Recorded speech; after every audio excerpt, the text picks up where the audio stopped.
Okay, guys, I might have just nearly been cut off, so we'll just remind ourselves that in the Martin Luther King one, then we're looking at the opposites of brothers and fools. Now, living and perishing. So we could, again, by that process of opposites, work out that perish means to die, to suffer. Okay, so and that's quite pertinent for this time, isn't it? So I'm just going to reread that one for us all. We must all learn to live together as brothers, or we will all perish together as fools. Okay, so all of these are examples of that antithesis. So two separate ideas that are opposites, but being unified for that kind of striking, memorable, and persuasive moment. Okay, so in itself, we're going to have a little go, a little practice then at trying to create some antithetical phrases. Okay, phrases that use antithesis.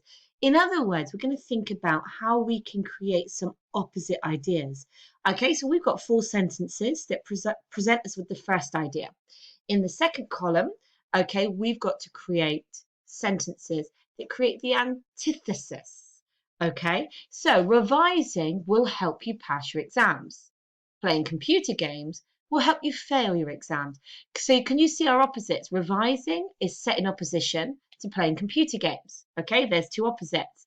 So if revising will help you pass your exams, this writer is then, well, what's the opposite of pass? Brilliant. Fail. You'll fail your exams. So when you do this, one of the ways to do it is to think, well, what are the words that I can create an opposite for? So let's have a look at number 2. The past is a dark place. So what is the opposite of the past? Now, actually, you could go 2 ways. You could go to the present or to the future, okay? Now, what's the opposite of a dark place? So what's the opposite adjective maybe for dark? Brilliant, bright, light. So you could say the past is a dark place. And then for number 2, the future is bright. The past is a dark place. The future is a bright, open place. So you've got your opposites, okay? So what about number 3? We need to work towards a fair and equal society. So which words in there do you think are our key ideas that we need to create opposites for? So I want you just to have a go at doing this one on your own without me saying anything, and then we'll talk about it together in a minute. So number 3, we need to work towards a fair and equal society. Okay, number 4, in the darkness of the night, hope was a... Oh, what could you do for the opposites of that one? Okay, so in the darkness of night, hope was a... So what is the opposite of darkness of night? What is the opposite, or what at night isn't dark? Similarly, what do we need to do that would create the opposite of a fair and equal society? Okay, so hopefully you've got some lovely ideas. Okay, so just pause if you need more time. Okay, and just complete those phrases by creating their opposites. Okay, so we're going to have 4 sentences written out, or 4 groups of ideas written out, and each, so you start with the phrase I've given you, and then you complete it. Okay, so just pause the screen and do your opposites. Okay, so the past is a dark place, the future is bright. The past is a dark place, the present is light, is a light place. Okay, we need to work towards a fair and equal society. Now, we need to work towards a fair and equal society, not towards a unfair and unequal society, maybe. So you could simply just invert your adjectives. Or if you wanted to, you could play with the language a little bit more. We need to work towards a fair and equal society, not work towards creating inequality and injustice. So you can create opposites, okay? A bit like we saw with Charles Dickens. He didn't say belief and unbelief. He used that word incredulity. So it's not that the words have to be direct opposites, but they have to be what we call those antonyms, opposite in meaning. So we need to work towards a fair and equal society, not towards a society full of injustice and disparity. So those words, injustice and disparity, are actually very similar in terms of, they are the opposites to being fair and equal. Or we could have just reversed the words. We need to walk towards an unfair and equal society. Okay, lovely. Now, in the darkest of the night, hope was a... shining light. If we're going for the rhyme, if I was having my Katy Perry moment, in the darkness of the night, hope was a shining light. Or again, it doesn't always have to rhyme, and it doesn't always have to be an immediate opposite. In the darkness of night, hope was a shining star. That's still antithesis, it's still opposite. So there would have been room there for some creativity and variety. Brilliant. So we're now going to look at a second rhetorical figure. Now this one, actually we see it all the time. It's a really common used figure. It's called an allusion. Okay, so another effective rhetorical figure is the use of allusion.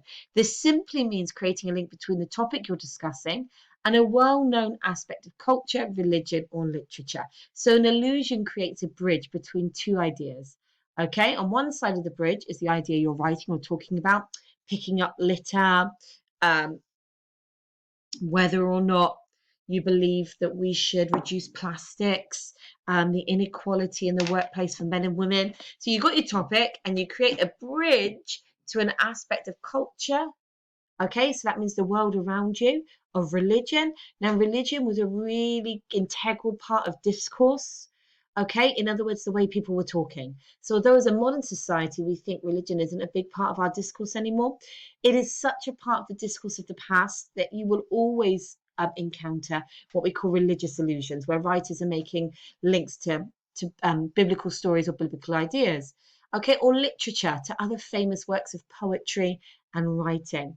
Okay, so look at these two examples. Now, little hint, both of these are from our text you will encounter next year.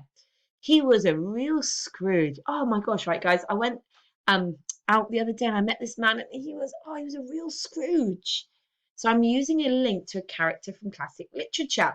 Now, you might not have read A Christmas Carol yet, but you might be familiar with the story. You might have seen it at Christmas. So what could we infer from these two lines? If I met a guy and he was such a Scrooge. He's a real Scrooge. Oh, wasn't a very nice guy. What might you work out about him? Okay. Now, she had something of Lady Macbeth about her. Oh, so my daughter the other day, in she came, and I could tell she wasn't in the best of mood. She kind of swept into the room, and there was something of a Lady Macbeth about her. So what are you meant to infer or work out from those two lines? Now, this is the classic thing about allusion. You're suddenly either Katy Perry again, you're either in or you're out. You will either get the allusion or you won't. Now, writers sometimes, as speakers, you can be really aware of what your audience already knows. So you can choose to make allusions that they're going to get. Or you don't really care because you're going to use the allusion to sort out in your audience those that have knowledge and understanding and those that don't. If you like to nick another Charles Dickens phrase, we're trying to sort out the fools, the idiots from the wise people, sometimes through our allusions. So when we talk about allusions, you're either in or you're out. And that can sometimes be a deliberate choice of the writer or the speaker. They're looking to sort out the audience, who gets it and who doesn't. Sometimes it's just an assumption. We assume people will know this book or that film or that song. So the brilliant things about allusions are, if you know it and you're in, you love that feeling of getting it. I get that. Yeah, I'm in. If you don't know it, you sometimes feel a little bit excluded. So they are a little bit risky, okay? So let's see, which ones of these did you know or not know? Now, I'm just going to pause the screen because I would actually just like you to write down that an allusion creates a link between the topic you're discussing and a well-known aspect of culture, religion, and literature. Okay? Okay, guys, so who was Katy Perry? Who was in? Who got the allusions? Who was out? Now, the truth is, again, in year 9, your cultural allusion bank, your memory of allusions that will link to religion, literature, and culture are potentially already limited because you're young. Okay, my allusions bank is huge. Okay, because I'm old, but also because I read a lot and I watch loads of TV. And I've stopped watching the news at the moment because I find it too sad. But I've been making deposits into my cultural allusion and my religious allusion and my literary allusion bank all my life. So that's the thing about allusions. It's almost like you've got a deposit, a bank in your memory, and you're making deposits in it all the time by what you read, what you watch, what you talk about, what you know. Okay, so Scrooge, that's designed to make us think of Ebenezer Scrooge, and he was mean and greedy. So if I met somebody the other day who was a real Scrooge, he was a mean, greedy man. Now, Lady Macbeth might have been harder because there's less films about Lady Macbeth and probably less intention or desire to want to watch them. Everybody loves a bit of Christmas Carol at Christmas. But Lady Macbeth is very manipulative and devious, and you'll learn that next year. But if you got that, if you were in that bank and you got it, you're probably feeling quite good about yourself. You know, if you said, I thought that Lady Macbeth, maybe somebody was being a bit evil or a bit moody or a bit manipulative and devious, you got the allusion. So allusions are often made by speakers or writers, and you're either in, you get it, or you don't, you're out. But either way, writers and speakers will use them all the time. Oh my gosh, guys, look at this. I'm sending you off to another website. Come back. Okay, so have a quick look. This is a really good video about a Greek character called Sisyphus. Okay, so another way to create illusions, we talked about literature, we talked about culture, is to go back to the past cultures. And Greek culture is really rich in characters, mythology that we often borrow from. So as you're watching the video, just make some retrieval notes. Who was he? What did he do? And what was his punishment? So you can either click on my link or you might need to find it. But who is Sisyphus? What did he do? What was his punishment? And why can't I say his name? Off you go, guys. See you in a minute. Okay, guys, so a common cultural illusion that exists in our culture today based on this Greek myth is the idea of a Sisyphean task, a Sisyphean task. Okay, now, so based on what you've just watched about Sisyphus, I can't do it, guys. How embarrassing. Sisyphus. What do you think this means? So based on what you've just watched, okay, so this was a guy who really annoyed, hacked off the gods. You don't want to get on the wrong sides of the gods, guys. They are Katy Perry. They're in and they're out. They're up and they're down. They don't know whether they love humans or hate humans. But if you get on the wrong side of the gods, they had some really cruel punishments. And he got on the wrong side of the gods, didn't he? He stole fire from them. How dare he?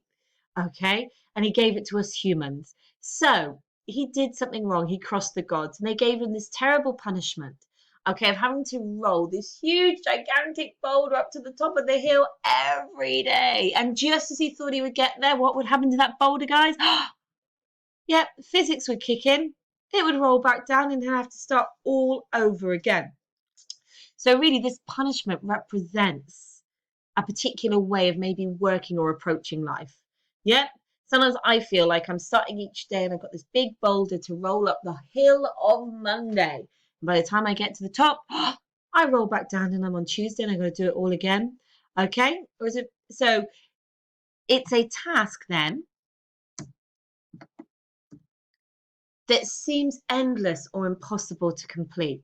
Okay, so I would like you to write this bit down, okay? That a Sisyphean task means one that seems endless or impossible to complete. And some linked words to this, and it creates a sense of futility in people. Pointlessness. Well, what's the point?